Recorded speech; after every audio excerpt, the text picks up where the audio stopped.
inexplicable, the mildly disturbing and the seriously terrifying. You're watching Discovery Civilization with another spine-chilling encounter with the unknown. Mysterious visions, floating objects, orbs of light. Everyone knows a ghost story or two. The spirits of the afterworld reveal themselves in many forms, some with surprising regularity. So I stop in this place and I look out in the light and there's a woman standing there with a long dress. I've seen it several times. As he marches across the stage from stage right to stage left. Every time it's the same. So I walked inside and I heard the music, and right when I opened up the doors, everything just came to a halt. Sometimes the rocking chair in that room gently rocks back and forth, as if Mrs. Whaley was comforting her ailing son. Across America, these frequent visitors to the land of the living attract a different kind of tourist, the spirit seeker. Enter the world of the spirits in America's most haunted places.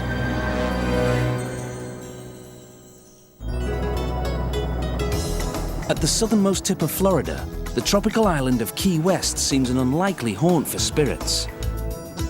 South from Miami along the overseas highway, Key West lures visitors eager to relax and get away from it all.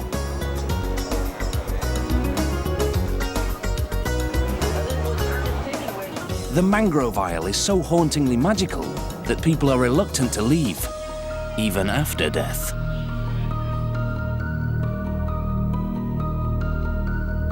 A lot of people, the first time they come to Key West, they're immediately taken by the island, and they're at a loss to explain why. But everybody talks about the spirit of the island. They can't wait to get away from their home and come here again. And I think the spirits have a lot to do with that. Some people say Key West is such a haunted island because even when the residents die, they just can't bear to take themselves away from here. The ghosts of Key West date back to the 16th century, when Spanish explorers first landed on the island. They discovered beaches littered with human bones, the remains of a bloody battle fought earlier between the Seminole and the Calusa Indians. The Spanish named the island Cayo Hueso, Bone Island. Cayo turned to Key, Hueso to West, and a lot of people think those Indian spirits are still alive and well in the Island of Bones. But Indian spirits aren't the only ghosts in town. Key West is said to be so haunted, many brave souls head out each night in search of spooks. Okay, folks, my name's Matty. This is the next stop on the ghost tour. One of the town's most active ghosts is found in a converted historic mansion, now the Hard Rock Cafe. There's a lot of people who are skeptical about the existence of ghosts, and it's interesting because a lot of people who start working at the Hard Rock Cafe, they'll come in as non-believers. They'll hear the ghost story and say, there's no such thing. But then after they've worked here for a few weeks, they're believers. According to Sloan, the man sending chills down the spines of Hard Rock employees is Robert Curry, son of William Curry, Florida's first millionaire. The three-story mansion was a wedding present from William to young Robert and his bride. After William died, Robert inherited the family fortune. But things weren't going so well for Robert. His health wasn't all that great. People described him as a sickly man. He is said to suffer from asthma. And in addition to that, he had a dwindling fortune. He didn't do as well with his money as his father had done. The combination of the two made it a little bit too much for Robert to handle.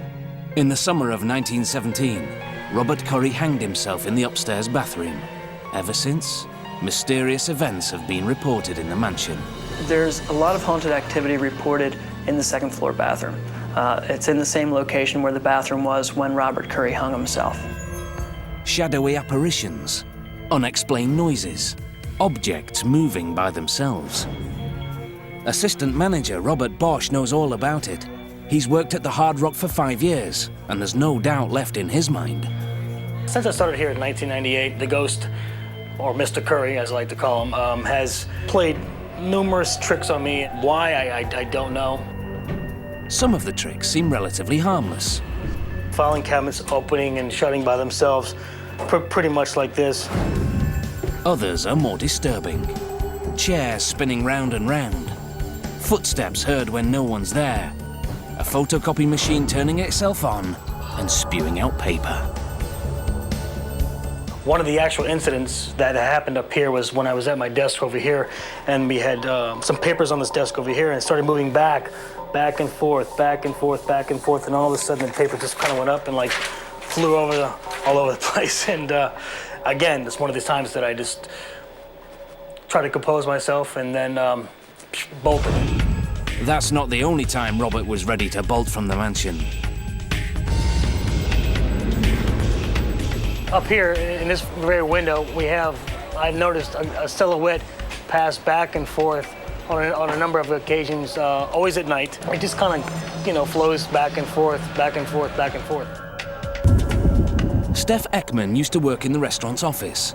He had a few ghostly encounters of his own. Late one Sunday night, I'm coming up to drop it off. But it was like a strange feeling. Just kind of like a, I don't know, weird sense or whatever. The hair on my arm is starting to stand up and everything. So I continue walking up, and I kind of look over to the side, and it was kind of strange. Drop this off, come back, and I see a shadow of a figure turning this way, running into the GM's office. Ran back to the ground. It's like arm here, all stuck up, but everything, just a very strange feeling. Steph has a photo taken at the restaurant that he thinks could be the Hard Rock's resident ghost. I really don't know what is in this picture. It's very weird. A lot of people say it could be cigarette smoke, but I wasn't smoking when we took the picture. Robert Curry's spirit haunts the entire mansion, including the restaurant's dining room. This customer comes running out of the Beavis room, is what they call it. And the server said, "What's the matter?" And he says, "Why didn't you tell me this place was haunted?" The guy was white as a ghost, and she's like, "Well, what are you talking about?" And he said, "Well, I just saw the one walk through the wall." And that was all we got from him. He had to leave right away. It was the weirdest thing. Though many spirits reportedly haunt Key West, the ghost of Robert Curry is said to be the most active. Key West has been described as heaven on earth. Perhaps that's why so many spirits find it hard to leave.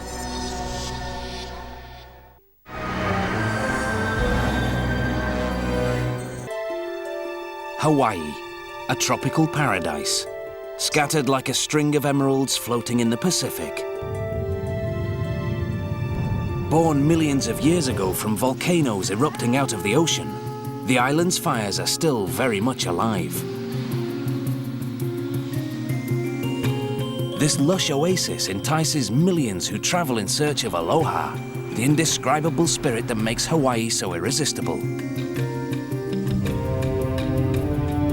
The first port of call for many is the island Oahu, whose south coast is graced by Waikiki Beach.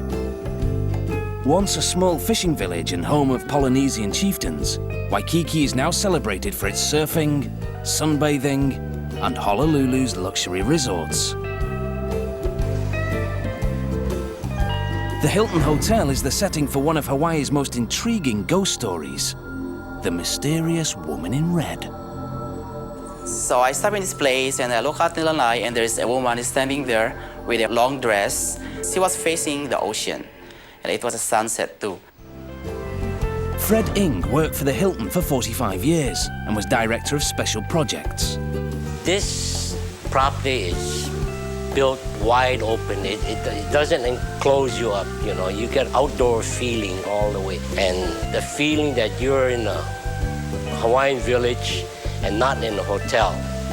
And that makes it nice.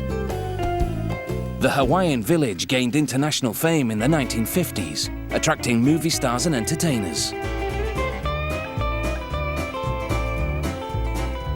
In their wake came the red-hot Elvis Presley.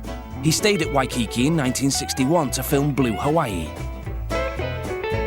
Oh, he raised holy hell here. Everybody's climbing all over the building trying to get to his room. And he had heavy security, so none of us could get up there. Elvis and his film crew caused such a stir, the bartender invented a drink in his honor. During the early 60s, there's a lot of tropical drinks that was invented. And one of our bartenders, Harry Yee, he invented Blue Hawaii. It's a blue mixture of some sort of rum drink and very refreshing. The legend of Elvis lives on, but his ghost has yet to make an appearance. Instead, it's Madame Pele, the goddess of the Hawaiian volcano, who haunts the luxury towers. She used to appear in a red muumuu and used to be in the hallway in the village tower. In 1957, David Soares worked for 3 months on the housekeeping staff at the hotel.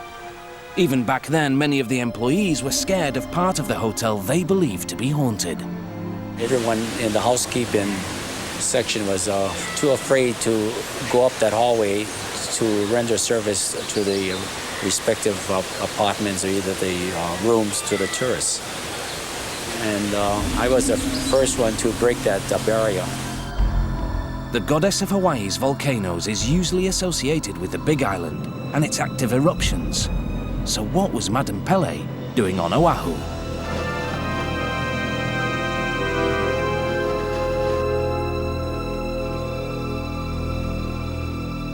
One of the most important Hawaiian akua, or gods, is Pele, who in many ways manifests herself on each island and throughout the Hawaiian Islands. The reason for this is that when Pele came to Hawaii, she visited each island. In today's manifestations of Pele, it's very interesting to me that she's actually been seen on each island. But that would be very natural because she traveled between each of the islands as a goddess. Why the ancient goddess Pele is visiting a modern hotel remains a mystery. David Soares clearly remembers how the housekeeping staff described her. She used to appear in a red muumuu and with a long hair, and she used to walk gracefully. The mysterious Pele is said to take on many forms. She may appear as a young woman or old, as a hitchhiker, or a stranger at the door. She takes all these different forms of someone who seems to be always testing us, to test us for our aloha, for our generosity. Irene Kiaupuni feels lucky to have seen Pele. As a teenager, she worked at the Hawaiian Village in the 1930s. By day, she was in the flower shop. By night, she was a hula dancer at the luaus around the imu. The imu is the fire pit where a whole pig is buried, then covered with banana leaves and baked under a pile of porous burning rocks. Irene remembers seeing the image of the spirit she's certain was Pele. She comes out with this white cloth and stuff like that. And she just comes and she comes on the property and she goes for looking for the luau where they make the pig. And she dances around that place. And then she comes up and then she goes right back. But she only let us see it because when she's on the ground, you only can see her gray hair covering her whole body. Pele isn't the only spirit Irene and her friends saw around the imu. She also believes they saw Pele's helpers, little men, or minahuni, dancing among the rocks. So I was telling my kumuhula, "What are you watching?" And he said, "Look, look." I said, "What do you mean, look? I don't see nothing." So we all keep looking. Finally, we see some like a beam or something going from one rock to another rock. That's all we see. And he says, "That's the minahuni." I said, "You kidding?" He said, "No, that's Pele's helper when she need help." For decades, Irene has kept her ghostly visions a secret. I never did tell this to nobody but my daughter. Never. And I never mentioned it until now. And now when I do that, I get all chicken skin. It's spooky. Even today, there are reports of a mysterious woman appearing unexpectedly. Room attendant Mario Carrillo had an experience he'll never forget. Hello, guest room dining. He was taking a welcome basket to a room in the Ocean Tower, the same tower where there had already been sightings. I knocked the door and nobody answered it, so I just entered it and I stopped in this place. And then when I look out from the lanai, somebody is standing there. The woman was in a long dress. He spoke to her, but she didn't respond. She was standing there by the lanai, facing the ocean. But while I'm setting up the arrival amenity, I keep on talking to her, but I didn't have any answer. The strange woman's silence was unnerving. I was really scared though because I have chicken skin already on my body. Mario looked around for her luggage, but there wasn't any. I told to myself that, oh, something strange in this room. So that's why I went down and talked to the cashier and check it if this room is occupied already. When he checked the guest register, he found the room was unoccupied. No guest was registered. No one had access. The mysterious woman in red, visions of Pele, Minahuni, and the Emu fire. These ghost stories are integrated into the Polynesian culture, whose traditions are preserved at the Hilton Hawaiian Village. It's a far cry from the peace and tranquility of Hawaii to America's notorious Wild West. Gamblers, gunslingers, ladies of the night. In 1881, Tombstone, Arizona had them all. It was the wildest town in the West. The streets were lined with honky-tonks, saloons and houses of ill repute, the most famous being Birdcage Opera House Saloon. Brimming with the best booze, the loveliest ladies, and the highest stakes poker game in town, it was the scene of many fatal gunfights. Today, it's a popular tourist destination. William Hunley is a third-generation owner of the Birdcage. According to William, if you're looking for a great haunt with plenty of active ghosts, this is the place to come. I have no accounting of why there's so much paranormal activity in that building. It's just there. It's there, and it's known all over the country. And it happens almost daily. We sometimes overlook it because it happens so often. You get used to it. Tombstone was a boom town, riding the wave of prolific silver mines in the surrounding desert. There were 3,000 prostitutes, a red light district spanning 16 streets, and 106 saloons. In 1882, the New York Times described the Birdcage as the roughest, wildest honky-tonk between Basin Street and the Barbary Coast. The Birdcage was a unique operation. It was a combination gambling, casino, dance hall, theater, variety theater, brothel, and saloon.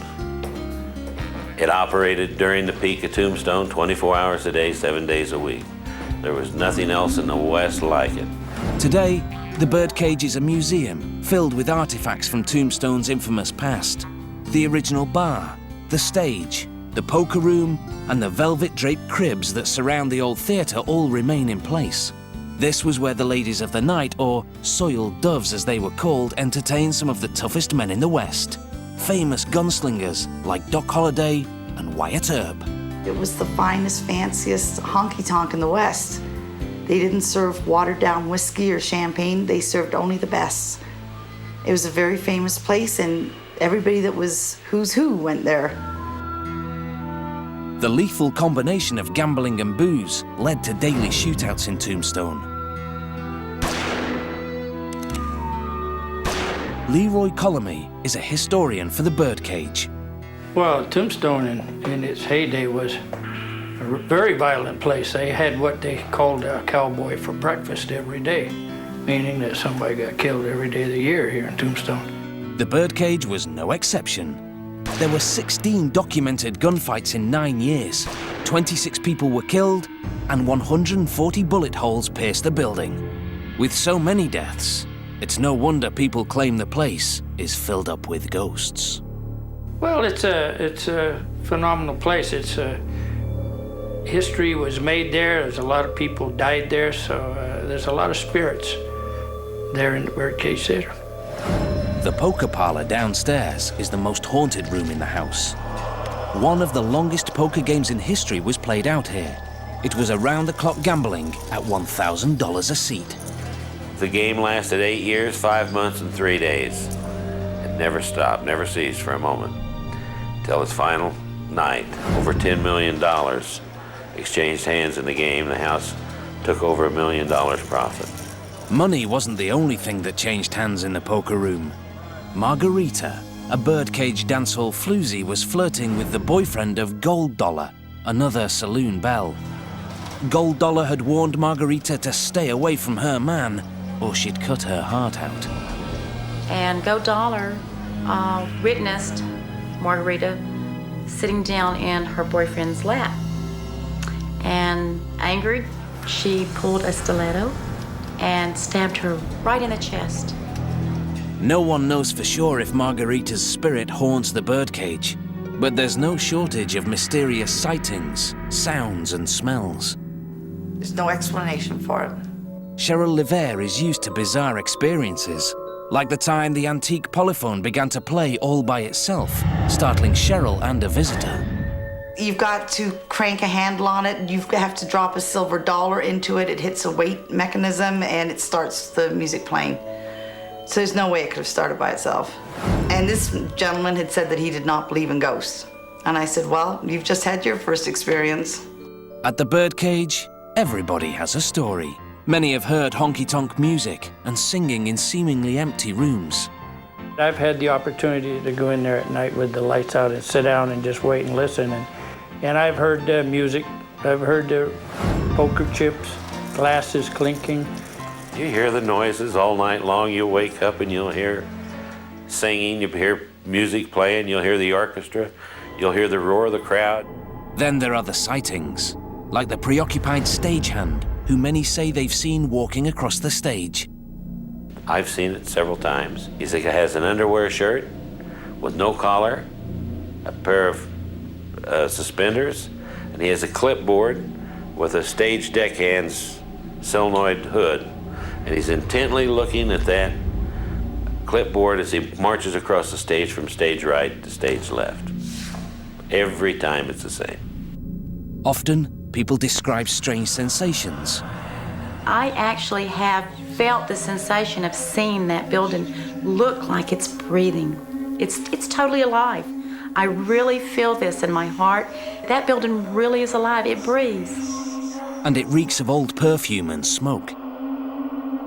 All of a sudden, you'll be smelling lilac water, then the whole place will fill up with cigar smoke. That's a very common thing. And then sometimes you get some terrible odors. It's almost like BO. I mean, terrible odor, and just lasts a second. Another sign of ghosts, sudden temperature changes. I could be walking through the building and it'd be like 70 degrees where I'm standing, and I'd take a step and it would be like 20 degrees cooler. For Bill Hunley and his staff at the birdcage, there's no question that the place is full of the supernatural. We definitely have ghosts in there, if that's what you want to call them. I lock up at night, I come in the morning, the lights are on, the music's playing, my office is unlocked. They play, they have fun. They're happy the building's still functioning and it's still standing and we're looking after it. By the late 1880s, the silver mines had closed due to underground flooding. The once thriving Tombstone became a ghost town. Pioneers packed up their bags and headed on west to California. Just south of San Francisco is one of California's hippest beach resorts, Santa Cruz. Amusement parks, shopping, swimming, surfing. There's plenty to keep most visitors happy. What many don't know is that Santa Cruz has a darker side, deep in the redwood forests of the Santa Cruz Mountains. Nestled among the trees is the historic Brookdale Lodge. Built over a beautiful creek, it's a hotel like no other, in ways that are both charming and haunting. It's said that Brookdale is a magnet for humans and spirits alike. Self-proclaimed psychics have reported as many as 49 resident ghosts. There's articles constantly being written about this place, and different journalists come out here and psychics, and everyone has the same story. Everyone feels the same things. Everybody's stories match, so it just sparks a lot of attention. The lodge first opened in 1870 as headquarters for the Grover Lumber Mill. 20 years later, it was transformed into a hotel. The star attraction is the Brook Room, an enormous dining hall built directly over a stream. For decades, the lodge was known for its parties and party-goers. In the 40s and 50s, the Brookdale was filled with celebrities, politicians, and gangsters. When Jennifer Soto's family bought the lodge in 1990, they knew they were purchasing more than just a historic hotel. Rumors of ghosts had filtered out of Brookdale for years. Rumors Jennifer now believes to be true.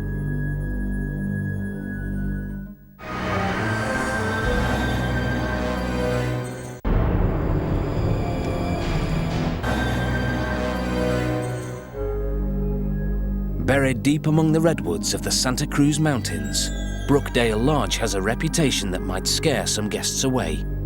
It's said to be haunted. When Jennifer Soto's family bought the lodge in 1990, she was unconvinced. All the stories I pretty much laughed at, and then when I started experiencing things for myself, then I started thinking, oh, maybe there is something here. Lloyd Auerbach researches paranormal activity and has been investigating ghosts at the Brookdale for years. He uses an electromagnetic field meter, EMF for short. Lloyd believes there are two distinct phenomena at the lodge: apparitions and a haunting. An apparition is a ghost, a spirit, somebody who's hung around after they've died. They can communicate, there's interaction. It seems that sometimes they do know they're dead, very often. They just have an association or an attachment to the location, or to the people of the location, or they're afraid to move on. The apparition seen most often at the Brookdale is thought to be the ghost of a small child called Sarah, a previous owner's niece who died at the lodge. The little girl apparently fell down into the brook somewhere in this general area in the 1940s. This bridge actually is one of the spots that people have reported feeling or sensing something, and this spot right over here is a spot that a lot of times psychics will stop and pause at and say it's a very energetic spot, almost as if it's an entryway for some energy to come through. It may be the focal point of the residual haunting over here. Jennifer Soto remembers her first experience with Sarah. She heard a child whimpering in the Mermaid Room, a bar with a window that looks into the hotel swimming pool. Everybody said, oh, that's Sarah, it's no big deal. I said, oh, I heard a noise, a little girl was in the Mermaid Room crying, and they said, oh no, that wasn't anybody, that was just the ghost of Sarah. It's just normal to everybody, so it's frightened me, but now I understand it's not anything bad. People have also seen Sarah in the ballroom. This is one of the hot spots right here, where she's been seen by people, pretty much twirling, dancing around. It seems to be a spot that the little girl has kind of grasped onto. People have reported seeing her twirling around in the ballroom as if she's dancing by herself. So this seems to be a focus for little girl Sarah, as well as a focal point for the energy, so to speak. When she's not crying or dancing, Sarah's spirit is playful. It's said she likes to arrange the silverware on the dining room tables in her own ghostly way. When you set the tables, you'll come in and you will remember that you set that table last night, but the fork will be gone. Or, something will be on the floor. It's just things get kind of messed around. Sarah isn't the only spirit at Brookdale. People have reported hearing music, laughing, a party in progress, but not a live human being in sight. I heard dishes clanking and conversation and the old-time big band music, and I thought, well, somebody's broken in and someone's having a party in there. So I walked inside and I heard the music, and right when I opened up the doors, everything just came to a halt. Lloyd Auerbach says these parties are classic hauntings, in which the memory of an earlier time is recorded in the environment and replayed over and over and over. Well, in this case with the Brook Room, when they open the door, it's as if they're disrupting the recording, the playback. So they've stopped interacting. It seems like it has to be closed for the playback to actually happen. Opening the door just cuts it off right away. But not everyone can see and hear the ghostly activity. A ghost is only mind. A ghost has no matter. So for a ghost to interact at all with any of us, especially on a physical level, it is purely mind over matter. It's purely psychokinesis. So when people actually see ghosts, they're seeing the ghost with their mind's eye. They're not actually seeing the ghost with their eyes. That's why not everybody can see the ghost at any given moment. The spirits of Brookdale have kept visitors enthralled for years.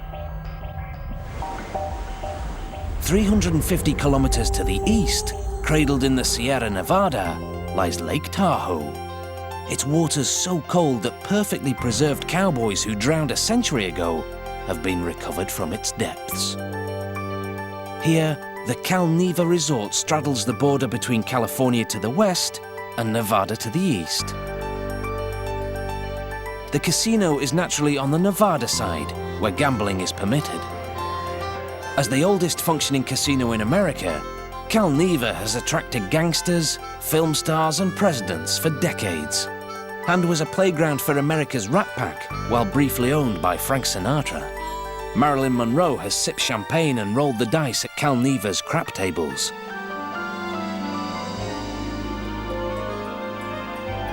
Their time is past, but guests can still catch a glimpse of these idols, either in framed photographs on the walls, or according to some, as eerie apparitions wandering the halls. I love history, and I believe that if you study history, if you delve in history, or even if you visit historical sites and places, eventually you're going to run into a ghost story, a spirit, or something connected with history.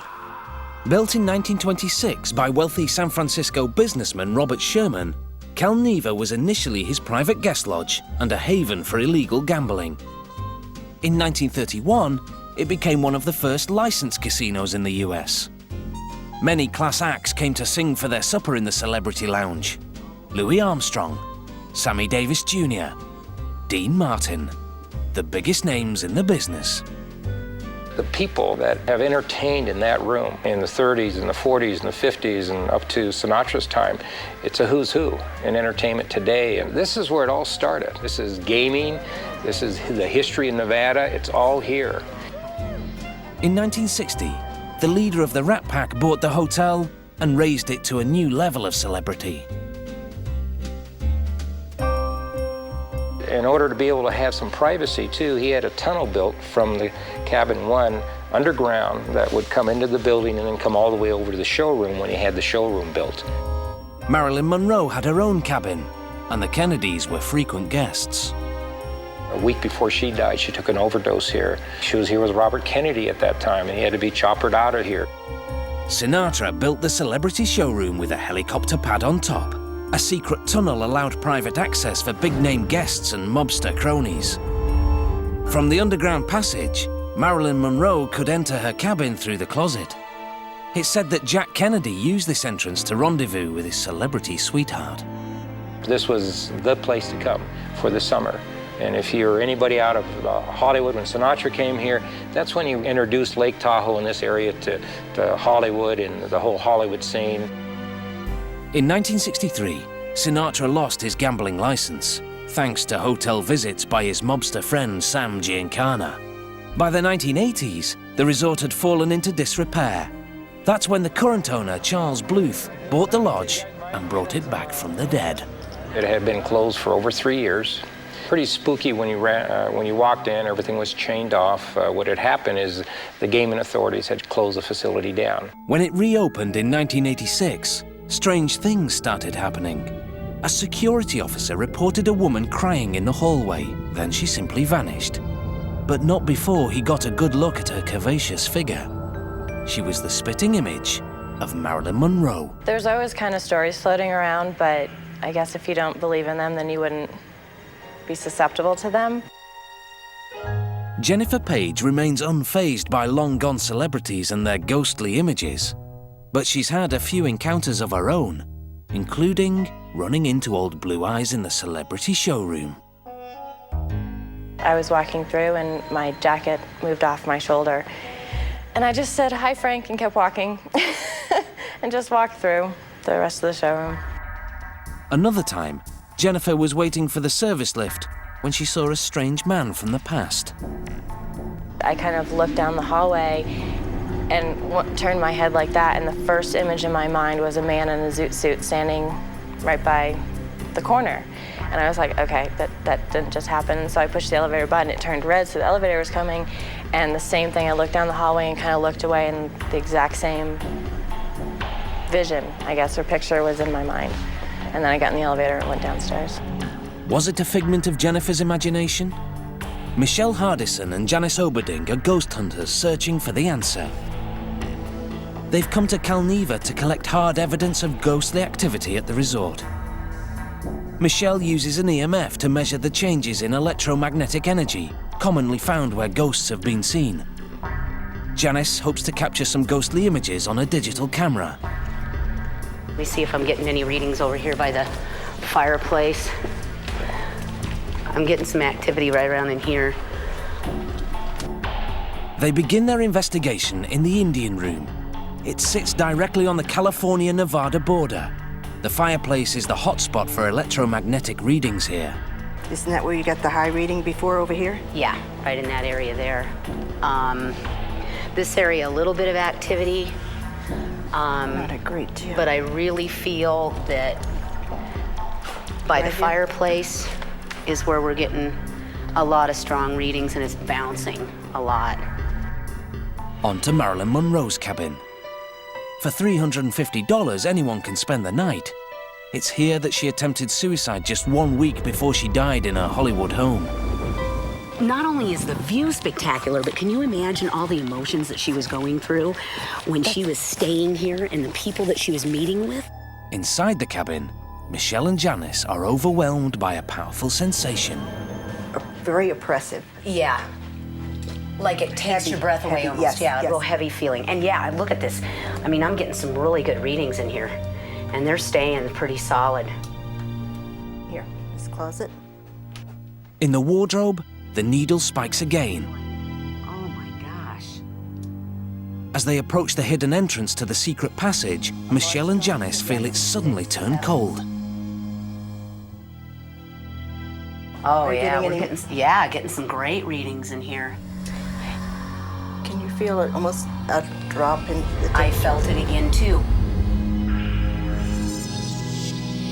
From the cabin, they head down to the tunnel. Some say the ghost of Frank Sinatra still wanders this passageway. I get almost like a rushy feeling, like a running Yes. down the hall, running. Maybe in a back hurry. and forth, Maybe in a hurry. Frank was in a hurry to get to the casino floor. The EMF meter indicates the ghosts are near. Perhaps it's Marilyn again. It could be. She walked down this hallway just days before she died. Well, certainly she probably would have left a secret way. What do you think? Yeah, I would definitely imagine so. For Janice and Michelle, it's been an exciting investigation. They're sure they've captured some ghostly images and orbs on camera. An orb is believed to be a spirit. It's a round, usually we'll pick it up, a round ball of light, and many investigators believe it is actually a spirit. For them, the proof is overwhelming. The Calneva is a highly haunted hotel. I think you have a mixture. I think we have a blend of spirits here. Some that are dazed and confused, some that are happy to be here, and some that just come back to visit, like a vacation to them. It's a hiding place. It's a secret place. It's where people feel safe, especially main celebrities such as Marilyn Monroe and the Kennedys and Sinatra. It was a haven for them. They're reliving their memories. Are these famous stars trapped between this world and the afterlife? Or perhaps they found a place of rest in the Calneva resort.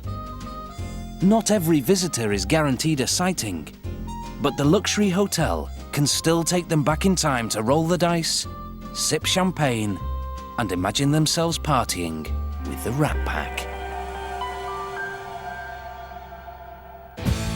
Another of California's oldest buildings has made its way onto the National Ghost Tour.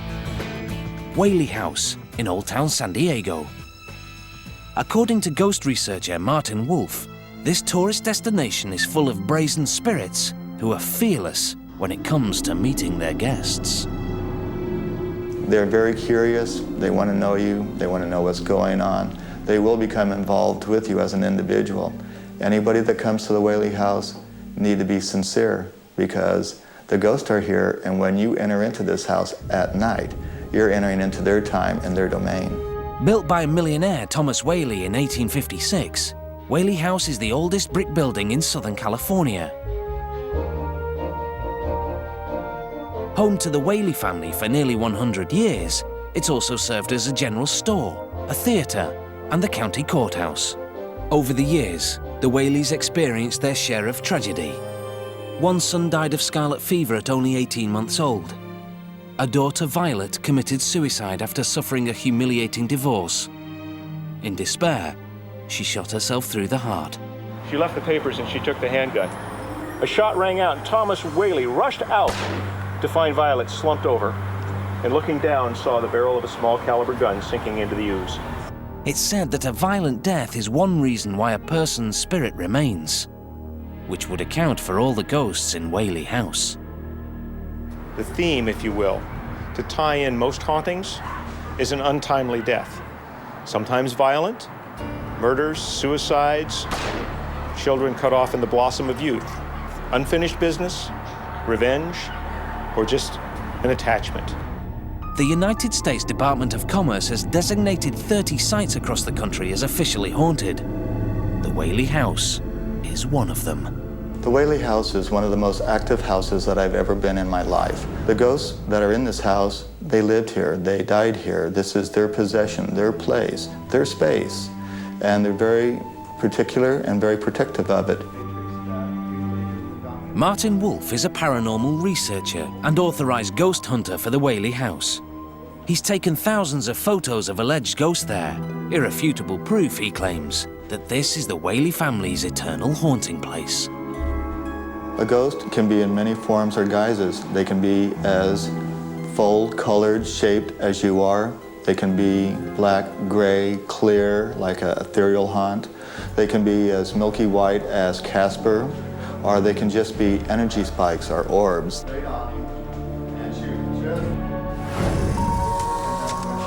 Martin claims he's identified several spirits in the mansion. The Whaley parents, their children, even the family dog. It's said that the music room and bedroom are Mrs. Whaley's favourite haunts. And Mr. Whaley has been reported throughout the house, dressed in a frock coat and top hat. Meanwhile, their divorced and suicidal daughter, Violet, has been seen wandering aimlessly in the garden and on the balcony. This house is unique because they loved it and they refused to leave it. I can't tell you why they are here. All we can do is when we do the pictures and the documentation, when we take the old photos and we apply them to the ghosts that we photograph, we can go, my goodness, this is Mrs. Whaley. As hard as it is to absolutely prove the presence of ghosts, one fact that is certain is that the spirits of Whaley House are good for business. Groups of visitors come to the house daily in the hope of seeing, smelling, and hearing the ghosts. What some of them find comes as a big surprise.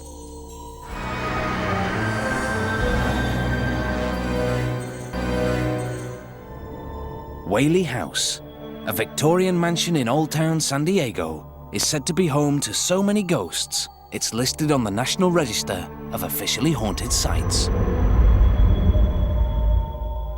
Sometimes visitors to the Whaley House can smell Thomas Whaley's favorite Cuban tobacco.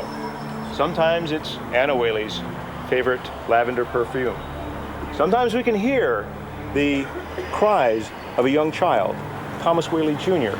died in the second floor bedroom, scarlet fever. Sometimes the rocking chair in that room gently rocks back and forth as if Mrs. Whaley was comforting her ailing son. Thomas Whaley apparently believed his house was haunted when he built it back in 1856. The land he had purchased for $302 included the old public hanging grounds. An archway inside the house is said to be the site of the old gallows. Shortly after Thomas Whaley built his house, he heard footsteps on the second floor. He wrote in his journal, those were the footsteps of Yankee Jim Robinson. In 1952, petty criminal Yankee Jim was hanged for stealing a boat. It took 45 minutes for him to slowly strangle to death. On his tours, ghost researcher Martin Wolf often takes visitors to one of Thomas Whaley's favorite ghostly hangouts. Now, you don't see him there, do you? Nope. But I tell you what, I can feel him there. He absolutely gives me the heebie-jeebies and the creeps. The nice thing about Mr. Whaley is I'm used to him and he's used to me. Martin shows the crowd a previous photo he took from the same spot. Well, this is the ghost that's there, and he's not there right now, but we took this earlier this evening when we had the paranormal group here. But there he is. You can see his clothes, his face, his eyes. The group seems unimpressed, till someone picks up the same image. Now, I just took a picture in there with the group, and I didn't get anything. He wasn't there. I turned around and I left, and all of a sudden you have a picture of him. I think that's excellent. Let me really look at that. You got to keep her. Where you were at? And that's a really clear picture. You can see him real good, yeah. That was that's a very powerful image. It looks like somebody's standing there. It looks like their arms are folded in front of them. You can see his face, and you can see his eyes and his nose. And this is really unique because anybody here can have this experience. The house is open to you. Just call the office, arrange for a private shooting, and I'll be glad to take you into the dark, into the night, and into the matrix of haunting. After hours, when all the tours are gone, Martin and fellow ghost hunter Diane Melvin set out with a digital camera, an infrared thermometer, and an electromagnetic field meter. Martin routinely captures unusual images at the Whaley house. He feels he has a gift for connecting with the spirit world. The reason I'm involved in hauntings is because I was born this way.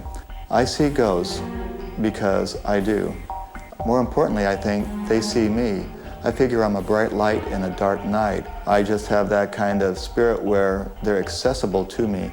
Tonight, they're looking for spirits in the upstairs nursery. Recently, it's been a hotspot for sightings. They take several pictures of what they believe to be ghosts. Ah, excellent, look at that. There we go. There's a little spud right there for you.